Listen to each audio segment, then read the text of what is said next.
दोस्तों, सोचिए अगर दुनिया की सबसे ताकतवर शक्ति अमेरिका अचानक भारत के खिलाफ एक ऐसा आर्थिक हथियार इस्तेमाल करे जिसकी गूंज पूरी दुनिया में सुनाई दे तो क्या होगा। यही हुआ जब डोनाल्ड ट्रंप ने भारत से आने वाले कई उत्पादों पर 50% तक टैरिफ लगाने का ऐलान कर दिया। यह कोई साधारण घोषणा नहीं थी, बल्कि सीधे भारत की रीढ़ पर वार था। सूरत का कपड़ा बाजार जो हमेशा रौनक से चमकता था, अचानक सन्नाटे में डूब गया। नोएडा की फैक्ट्रियों में उत्पादन धीमा हो गया। तिरुपुर की इंडस्ट्री ने अपने ऑर्डर रोक दिए और टीवी चैनलों पर बैठे विशेषज्ञ चिल्ला चिल्ला कर कहने लगे कि भारत की जीडीपी 5% तक गिर सकती है और 55 अरब डॉलर का एक्सपोर्ट खतरे में पड़ सकता है। हेडलाइंस बनी भारत घुटनों पर, ट्रंप का आर्थिक ब्रह्मास्त्र। लेकिन दोस्तों, भारत कभी दबाव में झुकता नहीं है। भारत की खामोशी अक्सर तूफान से भी ज्यादा खतरनाक होती है। यही खामोशी उस वक्त दिल्ली के सत्ता गलियारों में रणनीति का रूप ले रही थी, जहां भारत के रणनीतिकार ऐसी स्क्रिप्ट लिख रहे थे जिसकी भनक न अमेरिकी थिंक टैंक्स को थी और न ही दुनिया की मीडिया को। बाहर से सबको लग रहा था कि भारत कमजोर हो गया है, लेकिन भीतर से भारत 3 ऐसे गुप्त ब्रह्मास्त्र तैयार कर रहा था जिनकी काट अमेरिका के पास थी ही नहीं। ट्रंप को लगा कि भारत दबाव में आकर झुक जाएगा, लेकिन उन्हें यह अंदाजा नहीं था कि भारत अब पहले वाला भारत नहीं है। यह नया भारत है जो सिर्फ प्रतिक्रिया नहीं देता, बल्कि खेल का पूरा रुख बदल देता है। यही भारत चुपचाप तैयारी कर रहा था फार्मा, इलेक्ट्रॉनिक्स और ऊर्जा कूटनीति जैसे 3 मोर्चों पर। पहला ब्रह्मास्त्र था भारत का फार्मा सेक्टर। अमेरिका का हेल्थ केयर सिस्टम लगभग 40% भारत की जेनेरिक दवाओं पर टिका हुआ है। कैंसर, डायबिटीज, हार्ट डिजीज, साधारण बुखार, हर जगह भारत की सस्ती और असरदार दवाएं जीवन बचा रही हैं। अगर भारत ने सप्लाई धीमी कर दी या दाम सिर्फ 10% बढ़ा दिए तो अमेरिका में दवाओं की कीमतें आसमान छू लेंगी, मरीज अस्पतालों में तड़पेंगे और जनता का गुस्सा व्हाइट हाउस की नींव हिला देगा। यही वजह थी कि ट्रंप ने टेक्सटाइल और मेटल पर टैरिफ लगाया, लेकिन फार्मा सेक्टर को छूने की हिम्मत तक नहीं जुटा पाए। दूसरा ब्रह्मास्त्र था भारत का इलेक्ट्रॉनिक्स और स्मार्टफोन हब। कभी इलेक्ट्रॉनिक्स का नाम लेते ही चीन का नाम आता था, लेकिन भारत ने चुपचाप अपनी रणनीति बदली और एप्पल, सैमसंग जैसी दिग्गज कंपनियां चीन से निकलकर भारत आ गईं। आज भारत दुनिया का दूसरा सबसे बड़ा स्मार्टफोन मैन्युफैक्चरिंग हब है और अमेरिका में बिकने वाले लाखों आईफोन और Samsung phone made in India हैं। अगर अमेरिका ने इन पर टैरिफ लगाया होता तो नुकसान भारत का नहीं, बल्कि अमेरिकी उपभोक्ताओं और कंपनियों का होता। आईफोन और लैपटॉप की कीमतें आसमान छू लेती, अमेरिकी युवा विद्रोह कर देते और ट्रंप इतना बड़ा जोखिम कभी नहीं उठा सकते थे।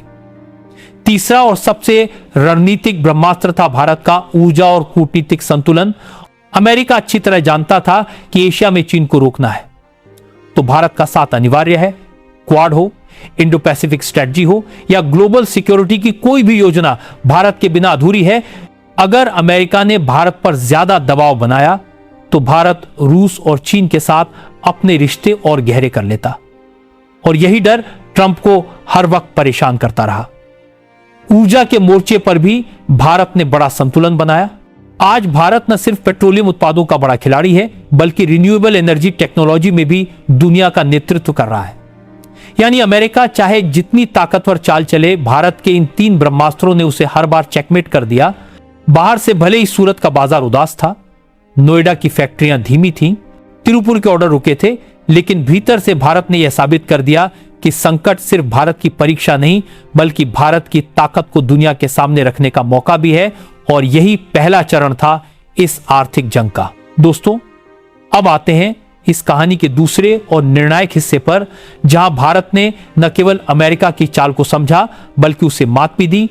आपने देखा कि कैसे 3 ब्रह्मास्त्रों ने अमेरिका की कमजोर नसों पर वार किया, लेकिन असली असर तब दिखा जब भारत ने इन ब्रह्मास्त्रों का इस्तेमाल रणनीतिक रूप से किया और पूरी दुनिया को यह संदेश दे दिया कि भारत अब किसी भी दबाव में झुकने वाला नहीं है। सबसे पहले बात करते हैं फार्मा सेक्टर की ताकत की। अमेरिका जैसे देश में हेल्थ केयर हमेशा से चुनावी मुद्दा रहा है। वहां दवाइयां इतनी महंगी हैं कि सामान्य नागरिक भी उन्हें खरीदने से पहले 10 बार सोचता है। इंसुलिन जैसी बुनियादी दवा वहां $300 तक में बिकती है, जबकि भारत वही दवा $30 से भी कम में देता है। कैंसर की जानलेवा बीमारियों में जो दवाएं वहां हजारों डॉलर में बिकती हैं, वे भारत की जेनेरिक कंपनियां $100 में उपलब्ध कराती हैं। इसका मतलब साफ है कि अमेरिका की सांसें भारत की दवाओं पर टिकी हैं। अगर भारत ने दवाओं की सप्लाई धीमी कर दी या कीमतें बढ़ा दी तो अमेरिका की जनता सड़कों पर उतर आती और व्हाइट हाउस की नींव हिल जाती। ट्रंप इसे अच्छी तरह जानते थे और यही वजह है कि उन्होंने टेक्सटाइल और मेटल पर टैरिफ लगाया, लेकिन फार्मा सेक्टर को हाथ भी नहीं लगाया। यह भारत की पहली बड़ी जीत थी। अब बात करें इलेक्ट्रॉनिक्स और स्मार्टफोन हब की, तो यहां भारत ने चीन को धीरे धीरे पीछे छोड़ते हुए नई दिल्ली को दुनिया का नया मैन्युफैक्चरिंग सेंटर बना दिया।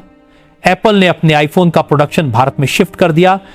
सैमसंग ने अपने बड़े प्लांट्स यहां लगाए और आज भारत दुनिया का दूसरा सबसे बड़ा स्मार्टफोन हब बन चुका है। अगर अमेरिका ने इन पर टैरिफ लगाया होता तो वहां के उपभोक्ताओं को आईफोन और लैपटॉप दोगुनी कीमत पर खरीदने पड़ते। अमेरिकी युवा विद्रोह कर देते, कंपनियां ठप हो जाती और ट्रंप की राजनीति खतरे में पड़ जाती। यही डर था जिसने उन्हें इस सेक्टर को छूने से रोका। भारत ने यहां अपनी असली ताकत दिखाई और यह साबित कर दिया कि टेक्नोलॉजी की सप्लाई चेन अब बीजिंग में नहीं बल्कि दिल्ली में है। तीसरा, ब्रह्मास्त्र ऊर्जा और कूटनीति का था और यह सबसे रणनीतिक साबित हुआ। अमेरिका जानता था कि अगर उसने भारत पर दबाव बढ़ाया तो भारत रूस और चीन के साथ अपने रिश्ते और मजबूत कर लेगा। और यह वह स्थिति थी जिसे अमेरिका बिल्कुल नहीं चाहता था, क्योंकि एशिया में चीन को रोकने का उसका सपना सिर्फ भारत की साझेदारी से ही पूरा हो सकता था। ऊर्जा के मोर्चे पर भारत ने पेट्रोलियम से लेकर रिन्यूएबल एनर्जी तक अपनी स्थिति मजबूत कर ली है। सोलर पावर में भारत दुनिया का सबसे तेजी से बढ़ने वाला देश है। विंड और ग्रीन एनर्जी में भी भारत अग्रणी है। इसका मतलब यह है कि आने वाले समय में दुनिया की ऊर्जा जरूरतों का बड़ा हिस्सा भारत पूरा करेगा और अमेरिका जैसी ताकत भी भारत की सप्लाई पर निर्भर रहेगी। यही डर था जिसने ट्रंप को हर समय परेशान रखा और यही तीसरा ब्रह्मास्त्र था जिसने उनकी पूरी रणनीति को धराशायी कर दिया। लेकिन दोस्तों, कहानी यहीं खत्म नहीं होती, क्योंकि जब पूरी दुनिया यह मान रही थी कि भारत को $55 अरब का भारी नुकसान होगा, तब भारत चुपचाप अगले 5 सालों में $100 अरब कमाने की नींव रख रहा था। सरकार ने प्रोडक्शन लिंक्ड इंसेंटिव स्कीम को मजबूत किया, विदेशी निवेशकों को आकर्षित किया और जापान की टेक्नोलॉजी, अमेरिका की रिसर्च और यूरोप की कैपिटल सब भारत की ओर खींच लाई। यानी अमेरिका ने भारत के लिए एक दरवाजा बंद किया और भारत ने उसके जवाब में कई नए दरवाजे खोल दिए। यही है नए भारत की ताकत, नुकसान को फायदे में बदल देना, संकट को अवसर में बदल देना। यह सिर्फ एक आर्थिक नीति नहीं बल्कि एक मानसिकता थी जिसने भारत को स्थापित शक्ति बना दिया। आत्मनिर्भर भारत का जो नारा दिया गया वह सिर्फ राजनीतिक नारा नहीं बल्कि एक रणनीतिक रोड मैप था। भारत ने अपने उद्योगों को विविधता दी, नई टेक्नोलॉजी पर फोकस किया और विदेशी निवेशकों को आकर्षित किया। आज भारत सिर्फ एक बाजार नहीं है बल्कि एक प्रोडक्शन हब भी है। आज भारत सिर्फ कंज्यूमर नहीं बल्कि प्रोड्यूसर भी है और यही बदलाव भारत को दुनिया की स्थापित शक्ति बनाता है।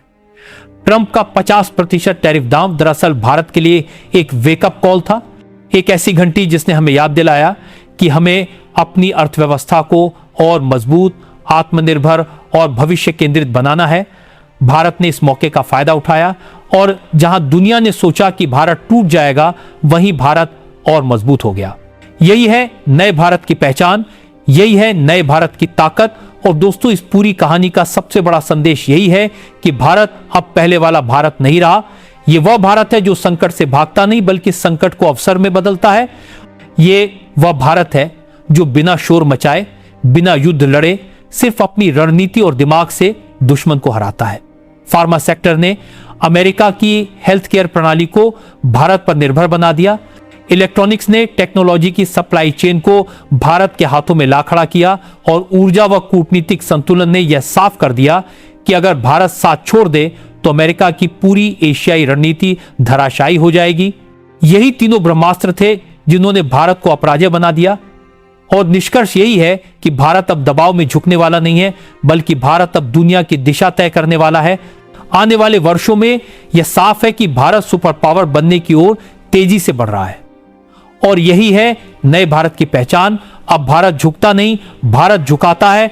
दोस्तों, अगर आपको यह रिपोर्ट दिल को छू गई हो तो एक सच्चे देशभक्त की तरह इस वीडियो को लाइक करें, चैनल को सब्सक्राइब करें और कमेंट में लिखें जय हिंद, और बताएं कि आप किस शहर से देख रहे हैं।